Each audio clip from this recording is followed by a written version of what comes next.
тең салмактуу өнүгүү болуш керек да. Өйдөңкү зонадагы аймактар, конуштар бүгүнкү күндө абдан жакшы өзгөрүп, жаңыланып, жолдору жасалып, суулары чыгып, мектептери курулуп атат.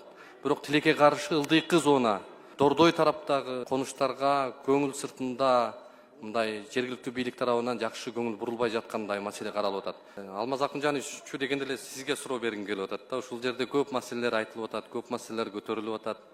Анан негизи эле буга чейин да бир катар маселелерди көтөрдүк, ошолордун жообу дайыны жок болуп атат да. Ушуну өкмөттүк көзөмөл, биздин маселелер негизи бул жерде айтылгандан кийин кыймыл аракет болуш керекпи? Убактымды токтотуп койсоңуз.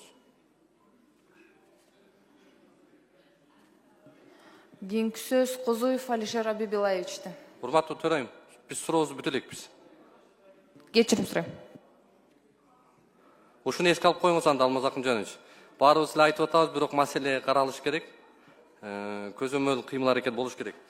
Биринчи маселе муну Орусияда жаралып аткан көйгөйлөр боюнча жаңы талаптар, реестрлик жана көзөмөл системасы жаңыланып, учурда мигранттар аябай кыйналып атат да.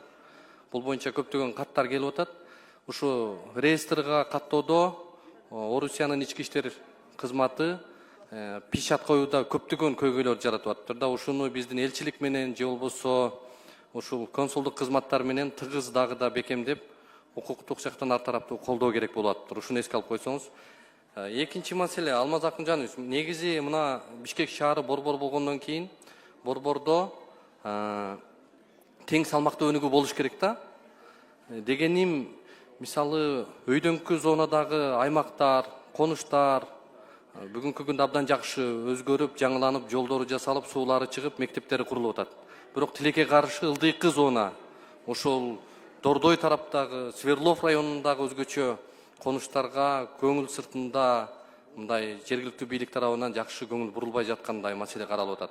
Бюджеттик колдоодо, бюджетти бөлүштүрүүдө ушул маселе эске алыныш керек деген ойду мен бекемдегим келет. Анан дагы бир маселе, алыскы Чоң Алай району боюнча да бир маселе көтөргүм келип атат. Бул ушу мектептердин, социалдык мекемелердин курулушу. Жекенди айлуу өкмөтүндө жекенди айылында бир жаңы курууга муктаж болгон эски аябай жаңы мектепке муктаждык жаралып аткан учурду белгилегим келет. Ушуну дагы быйылкы бюджетке киргизиш керек экендигин эске алсаңыздар.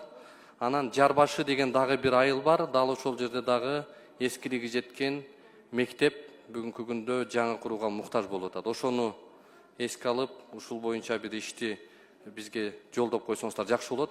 Буга чейин Ак Жар конушунда дагы жаңы мектеп куруу маселесин айттым эле, бирок Нурдан Кемелович ушул жерде анализди, бардык эксперттик талдоолор бар деди эле, бирок жибербей атат да.